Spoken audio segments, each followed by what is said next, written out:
Hi hello ಎಲ್ರಿಗೂ ನಮಸ್ಕಾರ. ಇವತ್ತು ನಾನು ಮಲ್ಲಿಗೆ ಹೂವಿನಷ್ಟೇ ಸಾಫ್ಟ್ ಆದಂಥ ಕಡುಬು ಮಾಡೋದನ್ನು ತೋರಿಸ್ತಾ ಇದ್ದೀನಿ. ಕೆಲವರು ಇದಕ್ಕೆ ತಟ್ಟೆ ಇಡ್ಲಿ ಅಂತ ಕರೀತಾರೆ, ಇನ್ನು ಕೆಲವರು ಕಡುಬು ಅಂತ ಕರೀತಾರೆ. ನಮ್ಮ ಕಡೆ ಎಲ್ಲ ಇದನ್ನು ಕಡುಬು ಅಂತಲೇ ಕರೆಯೋದು. ಇದ್ರ ಜೊತೆಗೆ ಒಳ್ಳೆ ಕಾಂಬಿನೇಷನ್ ಅಂದರೆ ಕಾಯಿ ಹಾಲು ಮತ್ತು ತರಕಾರಿ ಪಲ್ಯ. ಬನ್ನಿ ಹೇಗೆ ಮಾಡೋದು ಅಂತ ನೋಡೋಣ. ಮೊದಲಿಗೆ ನಾನಿಲ್ಲಿ ಅಕ್ಕಿ ಮತ್ತು ಉದ್ದಿನಬೇಳೆ ಎಲ್ಲವನ್ನು ನೆನೆಸೋದಕ್ಕೆ ಇಡ್ತಾಯಿದ್ದೀನಿ. ಒಂದು ಪಾತ್ರೆಗೆ 1 ಕಪ್ ಉದ್ದಿನಬೇಳೆಯನ್ನು ಹಾಕ್ತಾಯಿದ್ದೀನಿ. ಹಾಗೆಯೇ ಅರ್ಧ ಕಪ್ ಅವಲಕ್ಕಿ ಉದ್ದಿನಬೇಳೆ ಅದರೊಳಗೆ ಹಾಕ್ಬಿಟ್ಟು ಎತ್ತಿಡ್ತಾಯಿದ್ದೀನಿ. ಹಾಗೆಯೇ ಇನ್ನೊಂದು ಪಾತ್ರೆಯಲ್ಲಿ ನಾನು 4 ಕಪ್ ಅಕ್ಕಿಯನ್ನು ತೊಗೊಂಡಿದ್ದೀನಿ. ಮಾಮೂಲಾಗಿ ಪ್ರಾವಿಷನ್ ಸ್ಟೋರ್ಗಳಲ್ಲಿ ಸಿಗುತ್ತಲ್ಲ ತಿಂಡಿ ಅಕ್ಕಿ, ಆ ಅಕ್ಕಿನೇ ತೊಗೊಂಡಿರೋದು.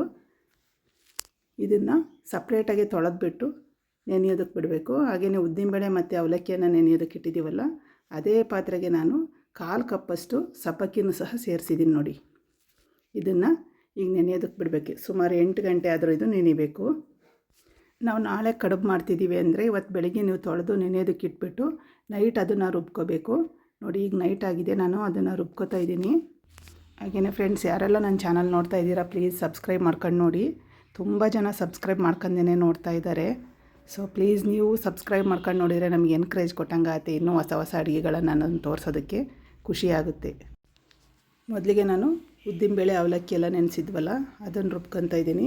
ಇದೇ ರೀತಿ ಎಲ್ಲವನ್ನು ಮಿಕ್ಸಿಯಲ್ಲಿ ರುಬ್ಕೊಂಡು ಸಣ್ಣಗೆ ರುಬ್ಕೋಬೇಕು. ಒಂದು ಪಾತ್ರೆಗೆ ಹಾಕ್ಕೋಬೇಕು ಎಲ್ಲವನ್ನು. ನಾನು ಚಕ್ಲಿ ನಿಪ್ಪಟ್ಟು ಮಾಡೋದಾದರೆ ಮಾಮೂಲಿ ಸೊಸೈಟಿನಲ್ಲಿ ಸಿಗುತ್ತಲ್ಲ ಆ ಅಕ್ಕಿನೇ ಬಳಸೋದು. ಈ ತಿಂಡಿ ಅಕ್ಕಿನ ನಾನು ಬಳಸಲ್ಲ. ಯಾಕಪ್ಪ ಅಂದರೆ ಚಕ್ಲಿ ಮತ್ತು ನಿಪ್ಪಟ್ಟು ತುಂಬ ಹೊರಟಾಗ್ಬಿಡುತ್ತೆ ಆ ಅಕ್ಕಿನಲ್ಲಿ. ನನ್ನ ರೆಸಿಪಿ ಫಾಲೋ ಮಾಡೋರು ಅದೇ ಅಕ್ಕಿನೇ ಬಳಸಿ. ನೋಡಿ ಈಗ ರುಬ್ಕೊಂಡು ಆಗಿದೆ. ಇಲ್ಲಿ ಇದನ್ನು ಇಡೀ ನೈಟು ನೆನೆಯೋದಕ್ಕೆ ಬಿಡಬೇಕು. ಹೀಗೇ ನಾನು ಉಪ್ಪೇನು ಈಗಲೇ ಸೇರಿಸ್ತಾ ಇಲ್ಲ, ಮಾರನೇ ದಿವಸ ಬೆಳಗ್ಗೆನೇ ಉಪ್ಪನ್ನು ಸೇರಿಸ್ಬಿಟ್ಟು ನಾನು ಚೆನ್ನಾಗಿ ಹಿಟ್ಟನ್ನು ಮಿಕ್ಸ್ ಮಾಡ್ತೀನಿ. ಈಗ ನೋಡಿ ಮರು ದಿವಸ ಬೆಳಿಗ್ಗೆ ಹಿಟ್ಟು ಎಷ್ಟು ಚೆನ್ನಾಗಿ ಉಪ್ಪು ಬಂದಿದೆ. ಇದಕ್ಕೀಗ ಉಪ್ಪನ್ನು ಸೇರಿಸ್ತೀನಿ. ಹಾಗೆಯೇ ಯಾವುದೇ ಸೋಡಾವನ್ನು ನಾನು ಬಳಸೋಲ್ಲ. ಇಲ್ಲೂ ಕೂಡ ನಾನು ಸೋಡಾವನ್ನು ಉಪಯೋಗಿಸ್ತಾ ಇಲ್ಲ, ಬರೀ ಉಪ್ಪನ್ನು ಮಾತ್ರ ಹಾಕ್ಬಿಟ್ಟು ಚೆನ್ನಾಗಿ ಅದನ್ನು ಮಿಕ್ಸ್ ಮಾಡ್ಕೊತಾ ಇದ್ದೀನಿ. ಈಗ ಹಿಟ್ಟು ರೆಡಿಯಾಗಿದೆ. ನಾವು ಕಡುಬು ಬಿಡೋದಕ್ಕೆ ರೆಡಿ ಮಾಡ್ಕೊಳ್ಳೋಣ. ನಾವು ಕಡುಬು ಬಿಡೋದಕ್ಕೆ ಫಸ್ಟು ಆ ಕಡುಬಿನ ತಟ್ಟೆಗಳಿರುತ್ತಲ್ಲ ಅದಕ್ಕೆಲ್ಲ ತುಪ್ಪವನ್ನು ಹಚ್ಚಿಟ್ಕೊಂಡಿದ್ದೀನಿ. ಈ ರೀತಿ ಹಚ್ಚಿಟ್ಕೊಳ್ಳೋದ್ರಿಂದ ಹಿಟ್ಟು ತಳವನ್ನು ಹಿಡಿಯಲ್ಲ. ಸೊ ಹಾಗಾಗಿ ತುಪ್ಪವನ್ನು ಹಚ್ಚಿಟ್ಕೊಳ್ಳಿ. ನಾನಿಲ್ಲಿ ಒಂದೊಂದು ತಟ್ಟೆಗೆ 2 ಸೌಟಷ್ಟು ಹಿಟ್ಟನ್ನು ಹಾಕ್ತಾಯಿದ್ದೀನಿ. ಇದು ಮೀಡಿಯಮ್ ಸೈಜಲ್ಲಿ ಬರುತ್ತೆ ಕಡುಬು. ನಾನು ಫಸ್ಟ್ ತೋರಿಸಿದ್ನಲ್ಲ ಆ ಸೈಜಲ್ಲಿ ಬರುತ್ತೆ. ನಿಮಗಿನ್ನೂ ದಪ್ಪ ಬೇಕು ಅಂದರೆ ಹಿಟ್ಟು ಸ್ವಲ್ಪ ಜಾಸ್ತಿ ಹಾಕ್ಕೊಳ್ಳಿ. ಅದಕ್ಕಿಂತ ತೆಳ್ಳಗೆ ಬೇಕು ಅಂದರೆ 1 ಚಮಚ ಹಿಟ್ಟನ್ನು ಹಾಕ್ಕೊಳ್ಳಿ. ಈ ರೀತಿಯಾಗಿ ಎಲ್ಲ ತಟ್ಟೆಗೂ ನಾವು ಹಾಕ್ಕೋಬೇಕು. ಅದನ್ನು ಕ್ಲೀನಾಗಿ ಸ್ಪ್ರೆಡ್ ಮಾಡ್ಕೋಬೇಕು ಸುತ್ತಲೂ.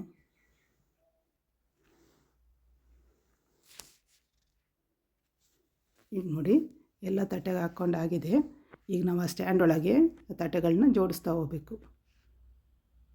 ಈ ರೀತಿಯಾಗಿ ಜೋಡಿಸ್ಕೊಂಡು ನಾನು ಆ ಕಡೆ ಪಾತ್ರೆಯಲ್ಲಿ ನೀರು ಕಾಯೋದಕ್ಕೆ ಇಟ್ಟಿದ್ದೀನಿ. ಕಡುಬಿನ ಪಾತ್ರೆಯಲ್ಲಿ ಆ ನೀರು ಚೆನ್ನಾಗಿ ಕುದಿ ಬಂದ ನಂತರ ಈ ಸ್ಟ್ಯಾಂಡನ್ನು ಅದರೊಳಗೆ ಇಟ್ಬಿಟ್ಟು ನಾವು ಲಿಡ್ಡನ್ನು ಕ್ಲೋಸ್ ಮಾಡಬೇಕು.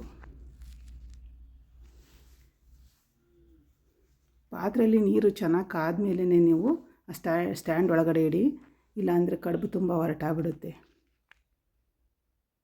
ನೋಡಿ ಈಗ ನೀರು ಕಾಯ್ತಾ ಇದೆ ಚೆನ್ನಾಗಿ. ಈಗ ಅದರ ಕ್ಯಾಪನ್ನು ಮುಚ್ಚಬೇಕು. ಈ ರೀತಿಯಾಗಿ ಒಂದು ಮೀಡಿಯಮ್ ಫ್ಲೇಮಲ್ಲಿ ಒಂದು 20 ನಿಮಿಷ ನೀವು ಬೇಯಿಸ್ಕೋಬೇಕು. ನೋಡಿ ಈಗ ಬೆಂದಿದೆ. ಬಿಸಿ ಇರೋವಾಗಲೇ ತೆಗಿಬೇಡಿ, ಅದನ್ನು ಪೂರ್ತಿ ಉರಿ ಕಡಿಮೆ ಮಾಡಿಬಿಟ್ಟು ಆಮೇಲೆ ನೀವು ಅದನ್ನು ಎತ್ಕೊಳ್ಳಿ, ಕೈ ಸುಟ್ಬಿಡುತ್ತೆ ಇಲ್ಲ ಅಂದರೆ. ಈಗ ಈ ತಟ್ಟೆಗಳನ್ನೆಲ್ಲ ನಾನು ಒಂದು ಅರವಾಣದೊಳಗೆ ಜೋಡಿಸ್ಕೊತಾ ಇದ್ದೀನಿ. ಈ ಅರವಾಣದ ತಳಕ್ಕೂ ಸಹ ನಾನು ಸ್ವಲ್ಪ ನೀರು ಹಾಕಿದ್ದೀನಿ. ನೋಡಿ ಅಂಟ್ತಾ ಇಲ್ಲ, ಕೈಗೇನು ಅಂಟ್ತಾ ಇಲ್ಲ. ಕಡುಬು ಅಷ್ಟು ಚೆನ್ನಾಗಿ ಬೆಂದಿದೆ.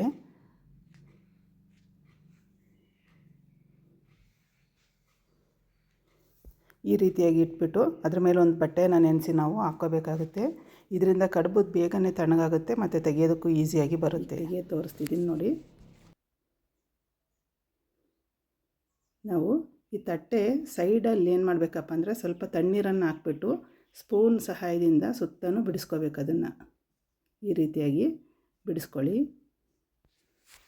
ಹಾಗೆ ಎತ್ಕೊಳ್ಳೋವಾಗ ಕೈಯನ್ನು ಸ್ವಲ್ಪ ಒದ್ದೆ ಮಾಡ್ಕೊಂಡು ಎತ್ಕೊಳ್ಳಿ. ನೋಡಿ ನೀಟಾಗಿ ಬರುತ್ತೆ ಆಗ. ನೋಡಿ ಎಷ್ಟು ಸಾಫ್ಟಾಗಿ ಬಂದಿದೆ ಕಡುಬು.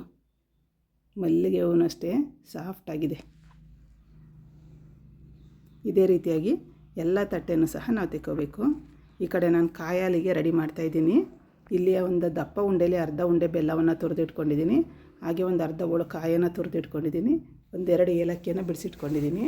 ಅದೆಲ್ಲವನ್ನು ಮಿಕ್ಸಿ ಜಾರಿಗೆ ಹಾಕ್ಕೊಂಬಿಟ್ಟು ಈ ರೀತಿಯಾಗಿ ರುಬ್ಕೋಬೇಕು. ಈಗ ನೋಡಿ ರೆಡಿಯಾಗಿದೆ ಕಡುಬು ಕಾಯಿ ಹಾಲು.